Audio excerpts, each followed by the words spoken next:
nobody really turned down Cirque du Soleil. If Cirque du Soleil comes to you, you're not going to be like, oh. I never really had to go in and like beg for, I was like, I'm from Cirque du Soleil, like, would you like to work with me? They're like, oh my gosh, yes, like, please, like, let's do it.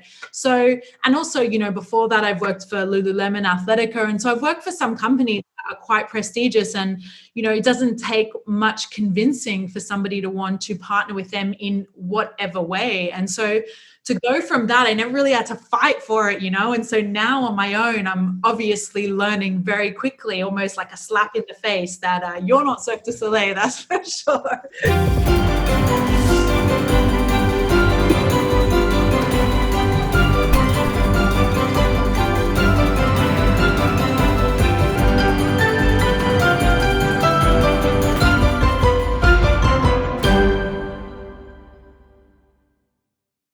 Hello and welcome to Year of the Pivot on the Beyond Networking podcast.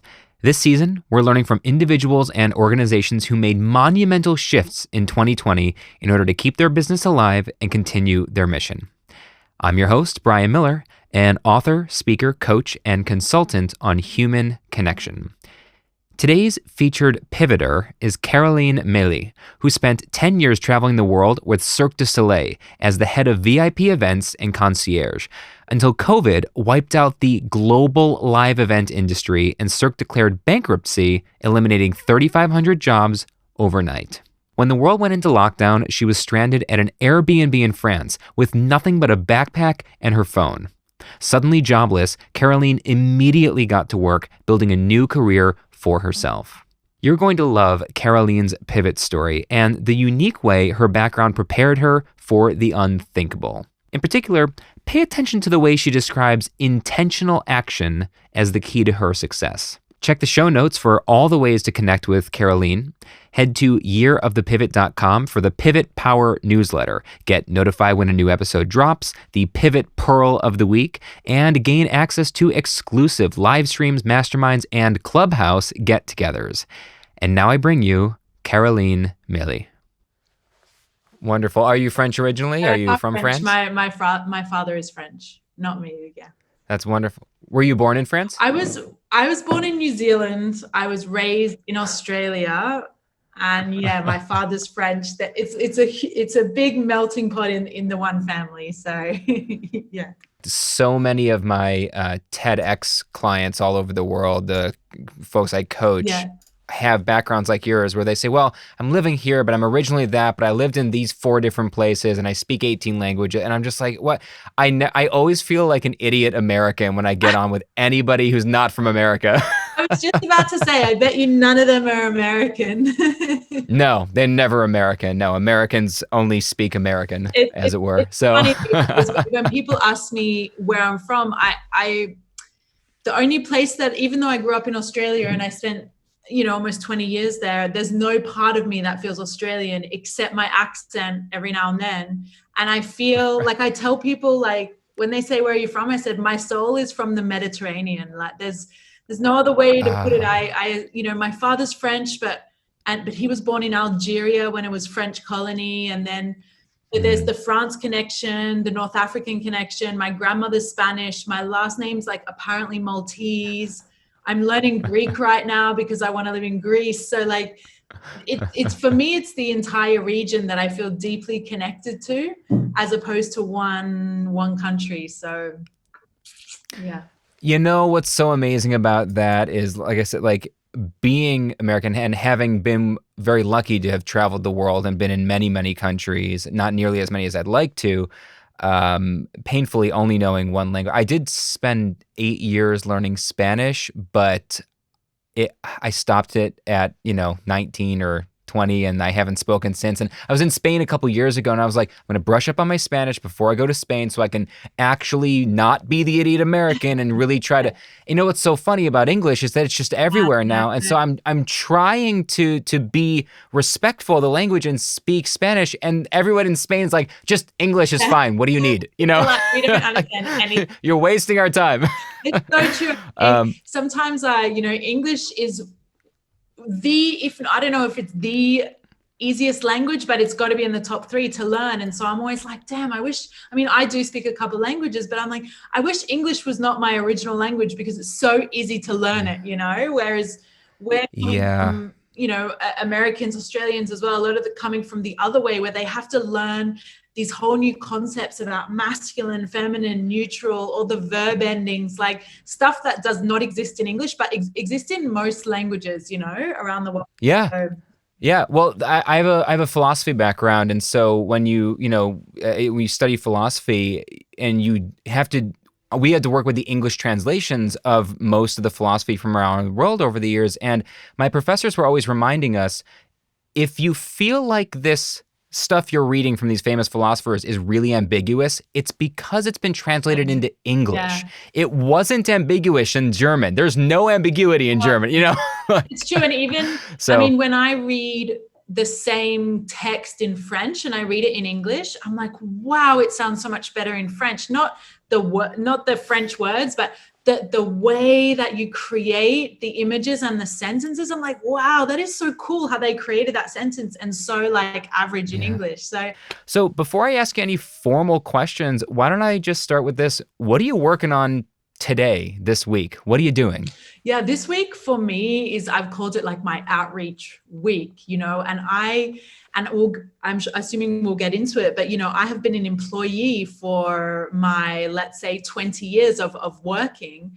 And now all of a sudden I'm transitioning into that solopreneur consultant mindset. So of course, mentally, that is definitely quite difficult to navigate at the beginning. And I'm lucky that I'm working with a business coach that is a very successful entrepreneur that is helping me. But this is the first time that I have had to promote myself in a way that's like, I have an offer and I want you to buy my services. I'm very much used to promoting myself as an individual and what I can do for the company, in an interview, a pre-interview, the resume, the CV, all that, like I've been doing that for many, many years. Now I'm at a point where I'm like, okay, I need people, like I've got something great here. Like I've got this amazing expertise and now I need to get that message across and hopefully people will, make the sale, so to speak. And that has been very challenging for me to make that transition. So this week for me is really like an outreach week, like just get your feet wet and just trial and error, test a bunch of different ways of messaging and the vocabulary you use and the length and all of those good stuff that every entrepreneur will know about. So that's my focus this week. So there was a lot of stuff in there, and I think now we need to back up. So in February of 2020 or January of 2020, however you want to think of it, right before March, if you had met someone at a social gathering, a cocktail party, and they asked you, what do you do? What was your answer before COVID? And it's funny that you say February because in 2020, I think I've traveled more than most people in the entire world, but I was coming off the back. February was my last month with Cirque du Soleil. So I was working 10 years on and off with Cirque du Soleil, and I specialized in the front of house operations, in particular in the VIP experiences. So I ran the experiences of the VIP all around the world, around 17 different countries for during that time. And it's a very incredible environment to be in. So I've come and gone like, this is my last contract with Cirque du Soleil. And then I'd do another one and be like, no, this one really is my last.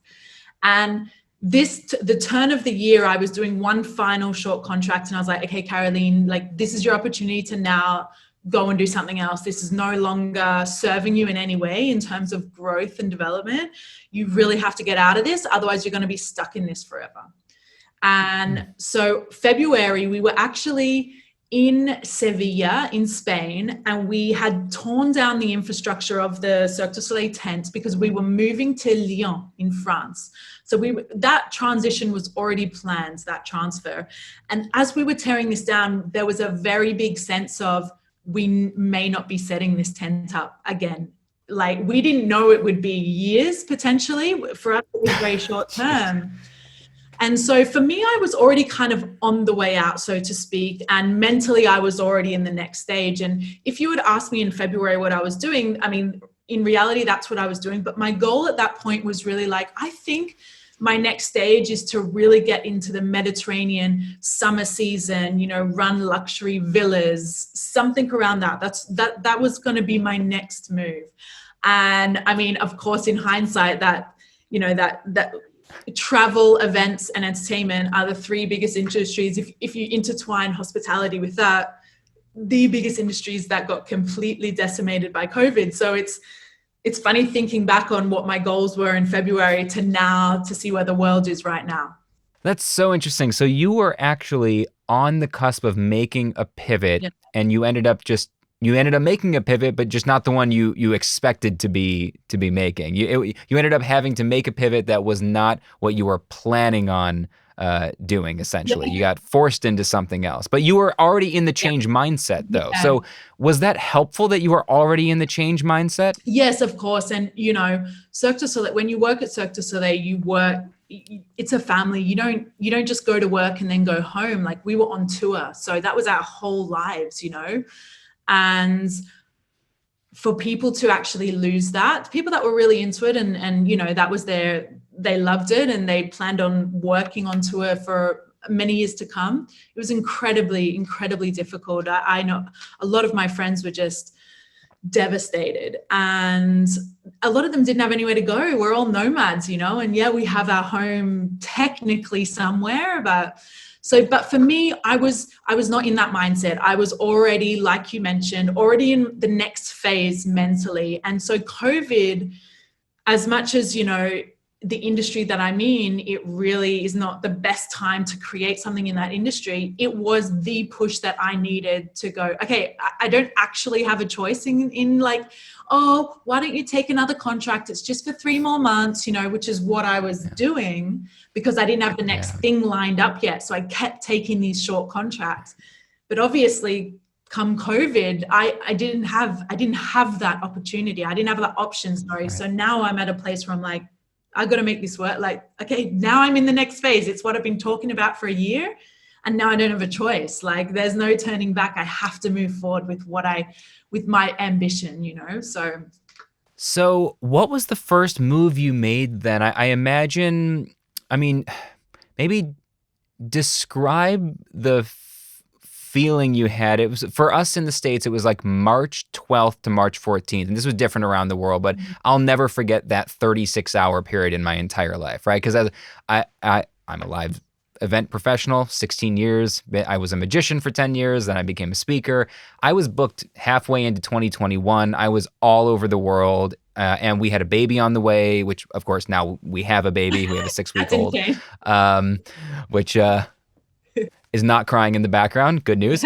And, in the span of 36 hours, I watched what I at then that moment believed was my entire career being wiped out overnight. And for many of my colleagues, it ended up being. And I got very lucky. And when I say lucky, I mean I made a couple of very smart decisions that easily could have backfired, right? But I took a couple of big risks very quickly. I bet big immediately that this was a long haul event and not a short-term event. And I reaped the rewards. Easily could have wasted a lot of time, money, and energy, and this thing could have been 2 weeks and we were back to business and it would have been terrible. I got lucky, but for those 36 hours, I was in a complete state of disarray, like staring at the wall in like a cold sweat. Like, I got a baby on the way, I got a family. What am I going to do? I'm not qualified for anything else. Right. What was going through? What was your first reaction in your head, and what was the first move you made? Yeah, so to give a little bit of context to the answer, I was in France, in the south of France, in a beautiful little village called Villefranche. And the plan was to stay there for 5 days in between the Spain and France move that Cirque du Soleil was doing. I'd already booked 5 days there, and then I planned to go up to Lyon, which was about 2 hours away. So I was there. Think about this. I was there with the smallest carry-on I've ever packed in my life because I was just gonna be on the beach for 5 days. I didn't even take my laptop. Like, that's how minimalist I went. So I'm there in Villefranche, and then, the French president comes on and does the whole lockdown speech and everything. So now I'm in France, and I decide, I'm half French. I'm fine in France. It's no big deal. I got incredible Airbnb deals. So I was staying in some pretty sweet places for relatively cheap.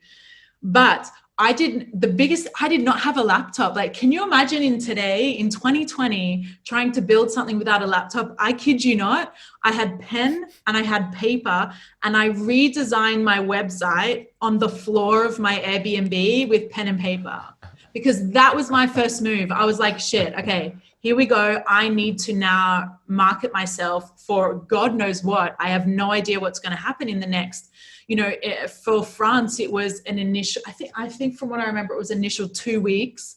And then I was there for 4 months, basically in lockdown. Wow. But I knew that I had to get everything kind of up to scratch, and the first thing was the website. And I don't know if you've ever tried to use Canva on your phone. If you've never tried that, just save yourself now. It's a little clunky. I was on the phone with a friend of mine who was adding like the hyperlinks for my like portfolio for me, because I couldn't do it on the phone. It was interesting. But what the result of that was that I did not do anything hastily. Because I was literally with pen and paper, I felt like a cave woman. I couldn't make quick changes on my website. I couldn't, and I'm very like quick in terms of the ideas, and I'm a little bit scatterbrained sometimes. But doing all of this meant that by the time I actually got a laptop, and I ended up having to buy one, I was so intentional about everything that I had created in the last month during lockdown, that when I implemented, it was incredibly efficient. And it was at an incredibly high standard to what I was trying to do, in my opinion. Whereas if I had had that all along, I would have been so scrappy. I would have been changing things all the time. So that was my first, to answer your question, the first thing was I need to get myself sorted in terms of, okay, what's my next move? I need to put myself out in the world in a way that looks professional and up to date. And how the hell am I going to do that with my iPhone? So that they were the two thoughts that happened straight away. Isn't that so interesting that we get obsessed with having lots of options? I feel like we've fooled ourselves in the modern world that more options is better. And when you're just forced to do, you have no other, you have your phone and that's it. I've got no other options. It's not functioning well the way a normal website builder works. Canva's not working right. I got pen and paper. I have nothing here. And when you have constraints, how constraints can actually liberate you. And isn't that amazing how having a box around it goes, well, this is all I have to work with, so I may as well get to it, instead of having the options of going, well, it could be this, it could be that, I could change it, I could try this, I could test that. Well, honestly, I've thought about so many things in very different ways, a way that I would not have done it if convenience and efficiency had been part of my day to day, I really had to take a step back and really think about it. I was staring at these pieces of paper, all day, every day, standing up, as if you're doing a giant puzzle on the ground. I really felt like I was back in God knows what year, but it made me think so deeply about every single thing that I was doing, because I couldn't execute straight away.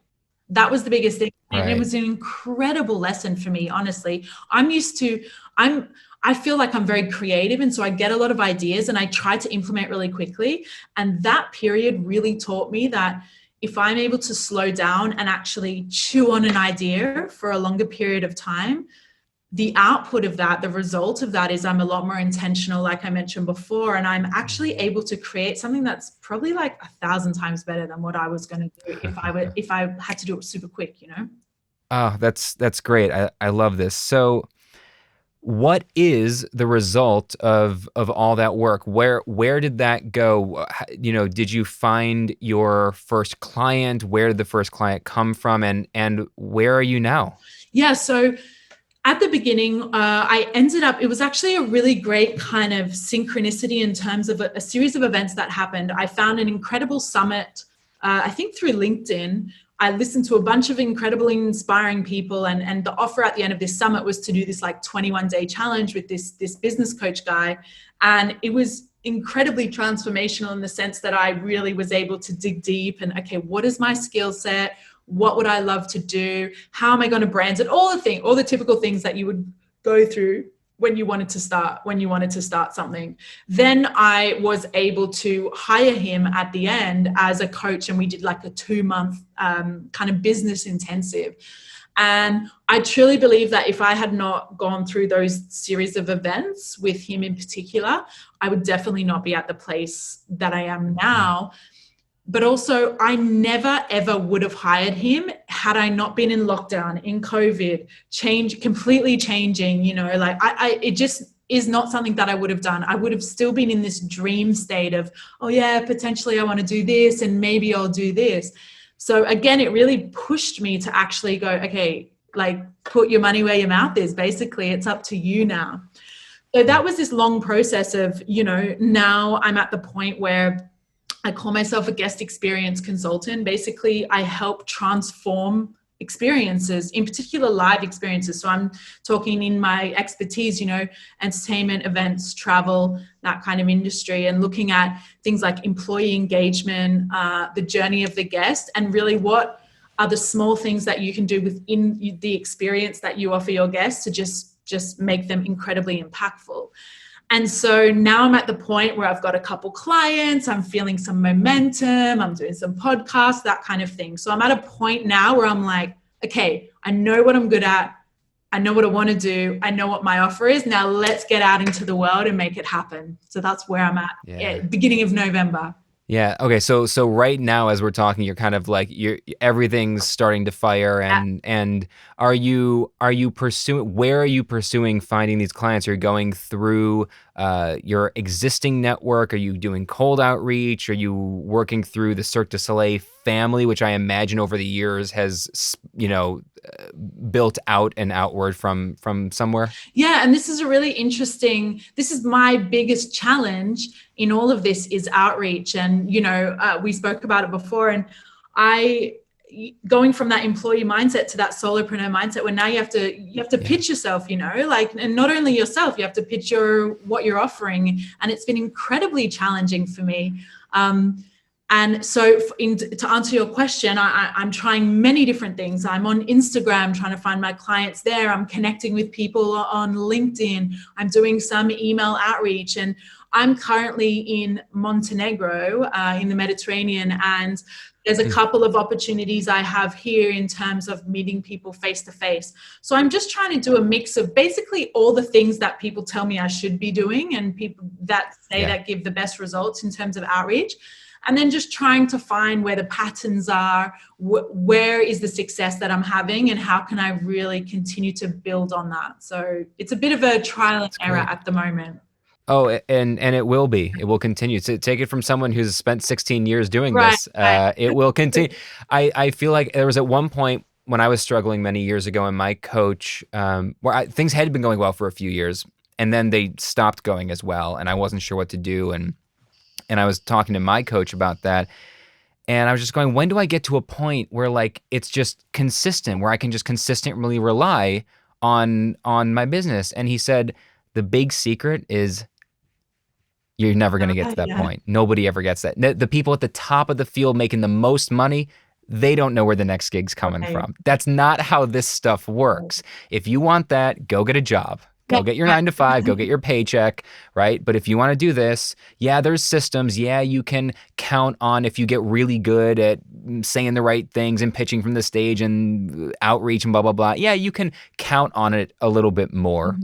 But this is a volatile field. It's hard. Otherwise, everybody would do it, right? Like going out for yourself and selling yourself, especially because you don't have the company you work for to kind of shift the blame off of yourself and say, well, it's not like they rejected me. They rejected this company. I just work for this company. Right.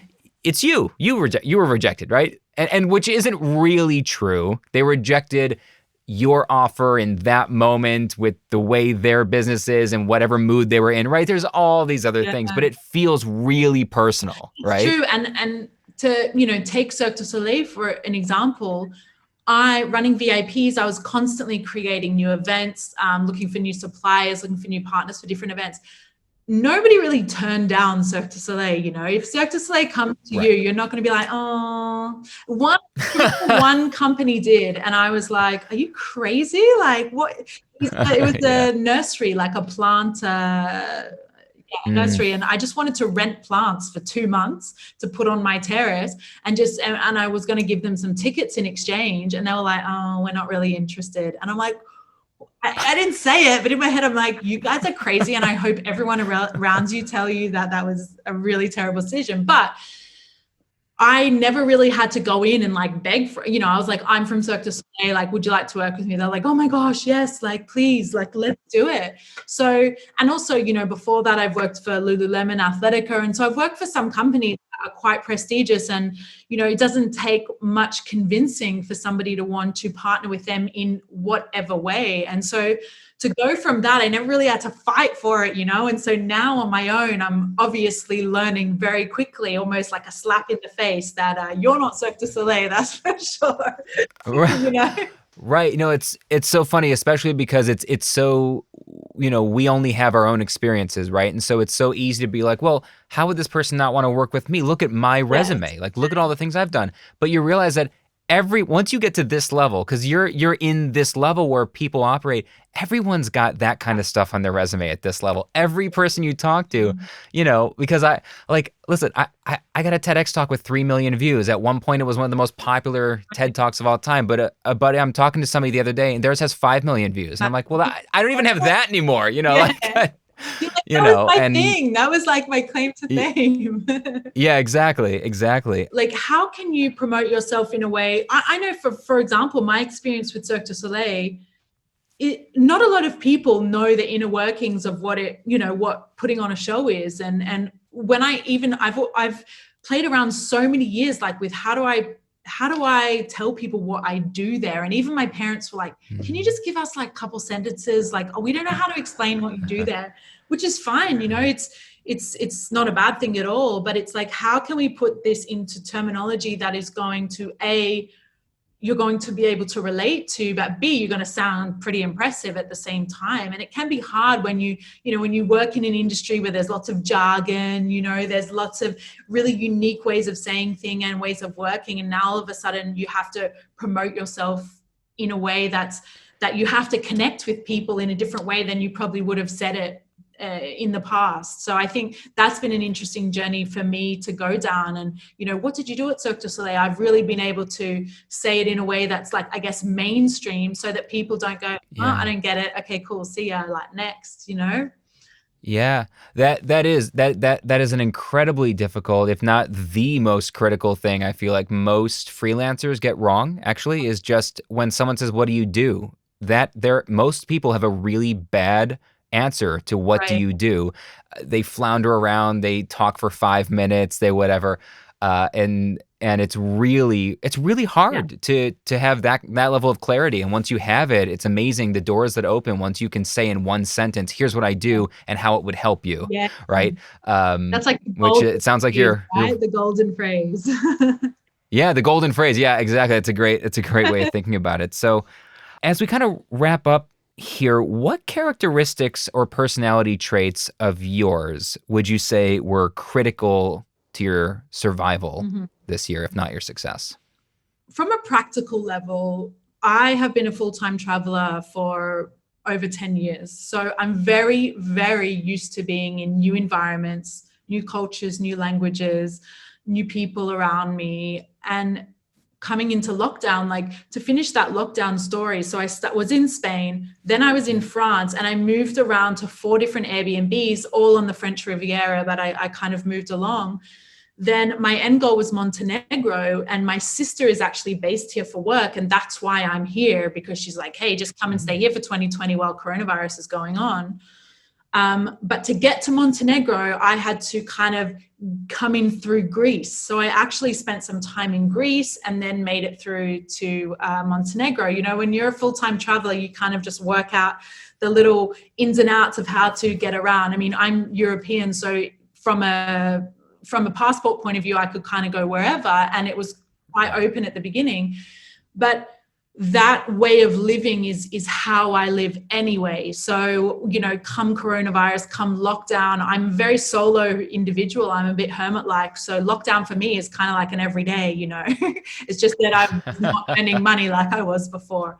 So I think Yeah, right. I think that's the first thing, is that I was, even though it was a huge change socially and a huge change globally, in terms of a day-to-day, I was quite used to that style of living anyway. So that's the first thing. In terms of characteristics and traits, I think creativity is a very big one. I find that I'm a very creative person, and I was able to really look at my next steps not from a kind of survivalist instinct, but from that creative instinct. Okay, like what are all the skill sets I have? How can I package that together and then move forward into like my vision and goal, what I want to have for the next 5 years? And then I would also say that I think I'm very strong mentally, in the sense that and obviously there's some days that, of course, everyone goes through kind of the ebbs and flows of that. But I think 2020 has really taught me that I'm actually a lot stronger mentally than I thought I was, and I always have felt quite strong in that regard.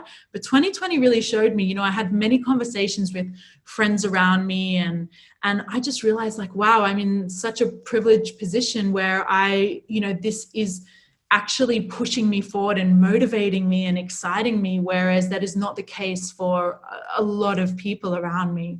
So I think creativity and that like mental toughness are the two biggest things that I've realized have been critical and really, really beneficial to what I'm trying to build here. And then, of course, the state that we are globally. Great. Okay, so I have two quick questions I'm asking everybody on this project. So I have some standardized, things, ways to categorize all these conversations. Take a second to think about this. How would you describe your 2020 in one word? I think I would have to, honestly, I'd have to say transformational. If you would ask me in 2019 what I would have achieved in 2020, I don't think I would have had, I don't think anyone would have been accurate in any sense of that. But the progress that I've made in 6 months has been beyond anything that I would have comprehended. So yeah, transformational, definitely for me. Great. And lastly, what is your outlook on the future of your business, of your work? I think this is very interesting time, obviously, for the industries that I specialize in. But I am very, very excited about potentially what will happen in 2020, 2021, as we kind of awaken from this real big slap in the face. Everybody will have got different insights and different learnings and gone through different struggles and had different successes. And I think 2021, especially when we talk about travel, events is a huge part of my life.